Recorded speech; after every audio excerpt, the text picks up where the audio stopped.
नमस्ते दोस्तों। आज सुनिए, आखिर कौन था अपराधी। तमाम बंदिशों के बावजूद रुकपा ने विवाहित वीरू से मिलना नहीं छोड़ा और दोनों घर से भाग गए। एक दिन रुकमा की लाश मिली, लेकिन वीरू अभी भी गायब था। एक शाम वीरू के अचानक सामने आने पर जो रहस्य खुला वह चौंका देने वाला था।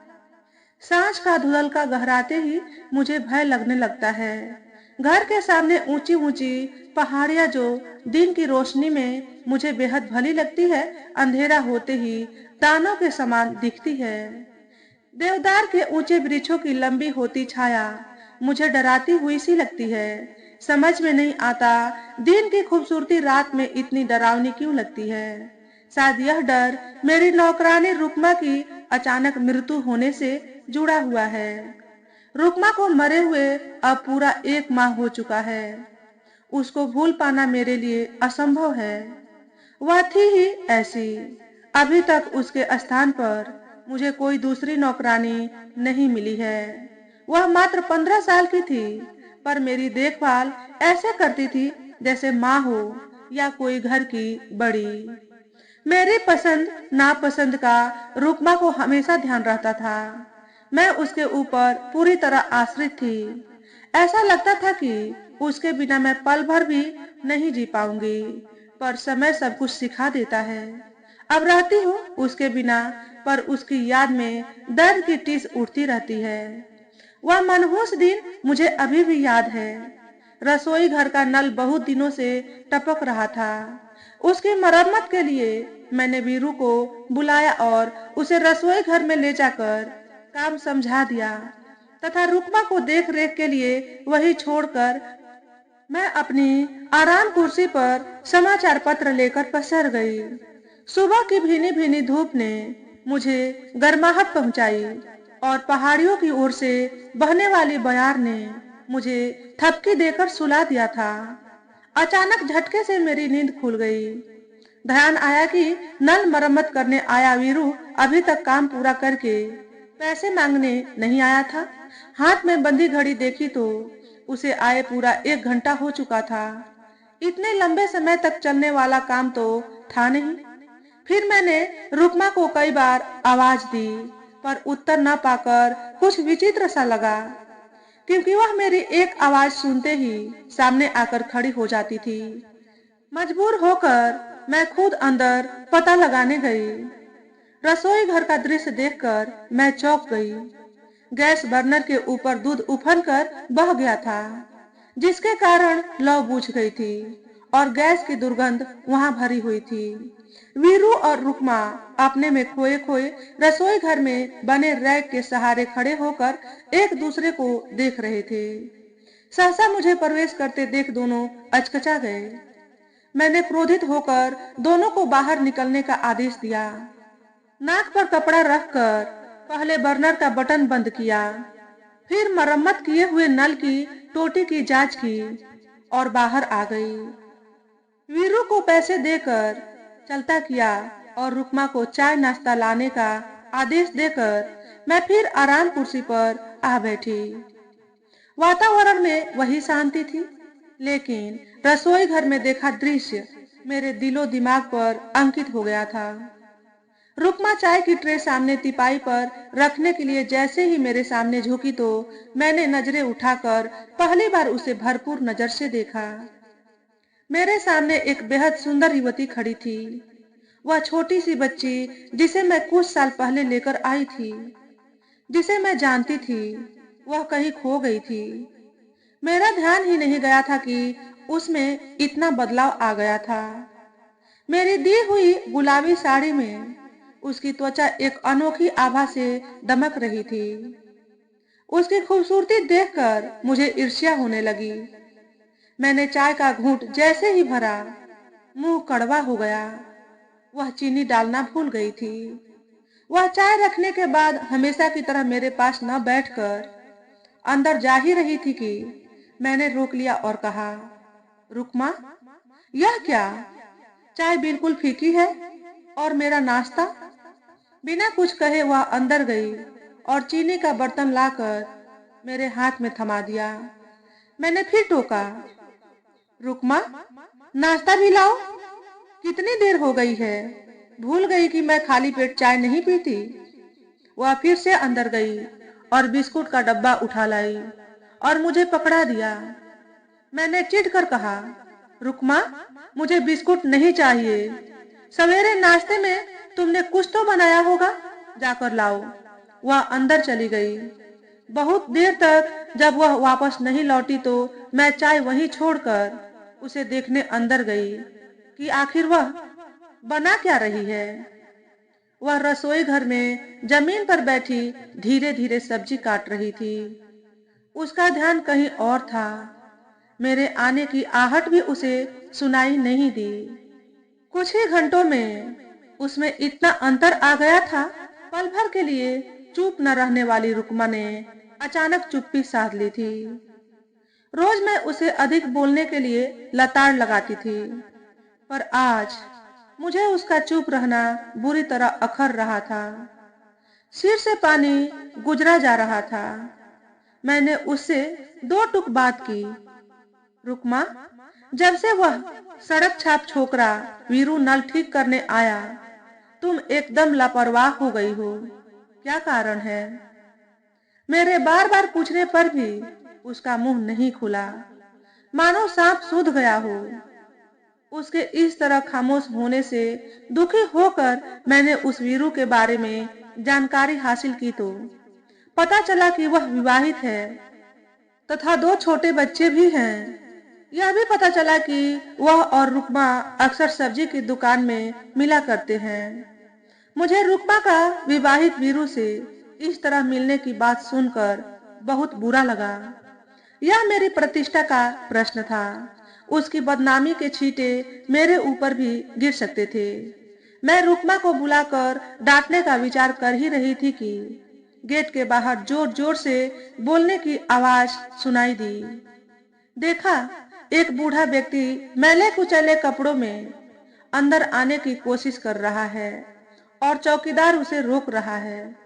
मैंने ऊंचे स्वर में चौकीदार को आदेश दिया कि वह उसे अंदर आने दे। आते ही वह बुजुर्ग मेरे पैरों पर गिरकर रोने लगा। बोला, माँ, मेरी बेटी का घर बचाओ। मेरा दामाद आपकी नौकरानी रुकमा से शादी करने के लिए मेरी बेटी को छोड़ रहा है। मैंने पूछा, तुम्हारा दामाद कौन? वीरू। प्रति उत्तर में वह जमीन पर सिर पटक कर रोने लगा। मैं भौचक्की सी सोचने लगी, तो मामला यहाँ तक बिगड़ चुका है। मैंने उसे सांत्वना देते हुए वचन दिया कि मैं किसी भी हालत में उसकी बेटी का घर नहीं उजड़ने दूंगी। आश्वस्त होकर जब वह चला गया तो रुकमा को बुलाकर मैंने बुरी तरह डांटा और धमकाया। बेशर्म कहीं की, तुझे शादी की इतनी जल्दी पड़ी है तो अपने बाप भाई से क्यों नहीं कहती? विवाहित पुरुष के पीछे पड़कर उसकी पत्नी का घर बर्बाद क्यों कर रही है? मैं आज ही तेरे भाई को बुलवाती हूँ। वह अपने बाप से ज्यादा हट्टे कट्टे भाई से डरती थी, जो जरा सी बात पर झगड़ा करने और किसी को भी जान से मार देने की धमकी के लिए मशहूर था। रुकमा बुरी तरह से डर गई। बहुत दिनों बाद उसकी चुप्पी टूटी। बोली, अब मैं उसकी ओर देखूं भी तो आप सच में मेरे भाई को खबर कर देना। कान पकड़कर वह मेरे पैरों में झुक गई। इस घटना के बाद सब कुछ सामान्य सा हो गया प्रतीत होता था। मैं अपने काम में व्यस्त हो गई। मुश्किल से 15 दिन ही बीते थे कि एक दिन दोपहर में जब मैं बाहर से घर लौटी तो दरवाजे पर ताला लगा देखकर चौंक गई। रुकमा कहाँ गई? यह सवाल मेरे दिमाग में रह रह कर उठ रहा था। खैर, पर्स से घर की डुप्लीकेट चाबी निकालकर दरवाजा खोला और अंदर गई तो घर साए साए कर रहा था। दिल फिर से आशंका से भर गया और रुकमा की अनुपस्थिति के लिए वीरू को दोषी मान रहा था। शाम हो गई थी पर रुकमा अभी तक लौटी नहीं थी। चौकीदार सब्जी वाले के यहाँ पता लगाने गया तो पता चला कि आज दोनों को किसी ने भी नहीं देखा। वीरू के घर से पता चला कि वह भी सवेरे से निकला हुआ था। आशंका से मेरा मन कांपने लगा। 2 दिन गुजर गए थे। बीरू और रुकमा का कहीं पता नहीं था। मैंने पुलिस में शिकायत दर्ज करवा दी थी। किसी ने रुकमा के बाप व भाई को भी सूचित कर दिया था। सब हैरान थे कि वे दोनों अचानक कहाँ गुम हो गए। पुलिस जंगल व पहाड़ियों का चप्पा चप्पा छान रही थी।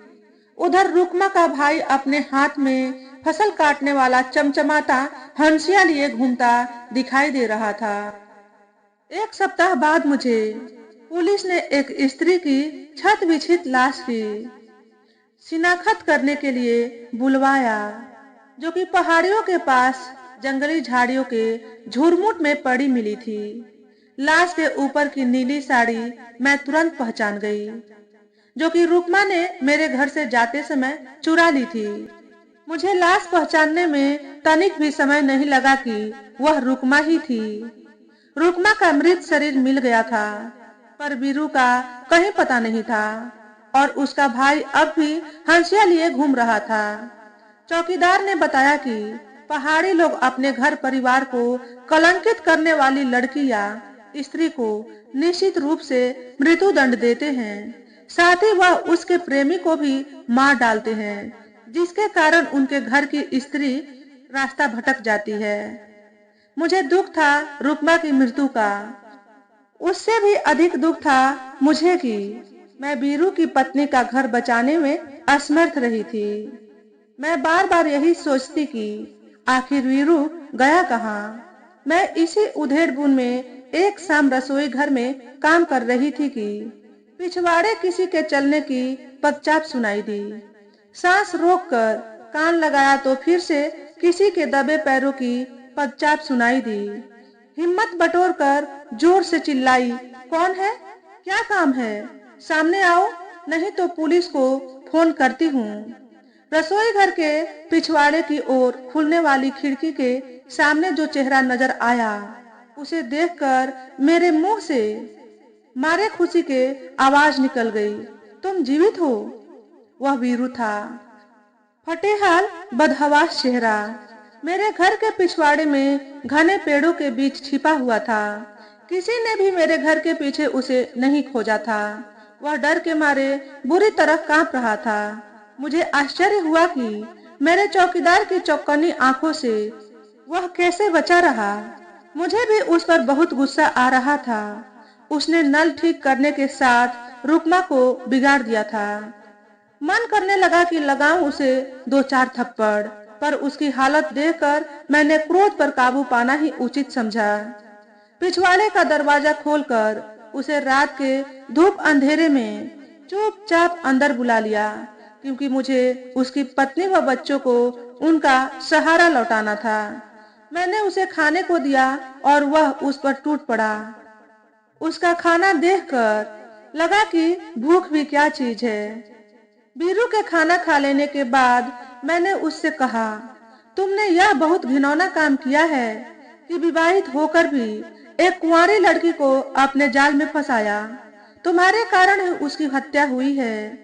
तुम दोषी हो अपनी पत्नी व बच्चों के, जिन्हें तुमने धोखा दिया।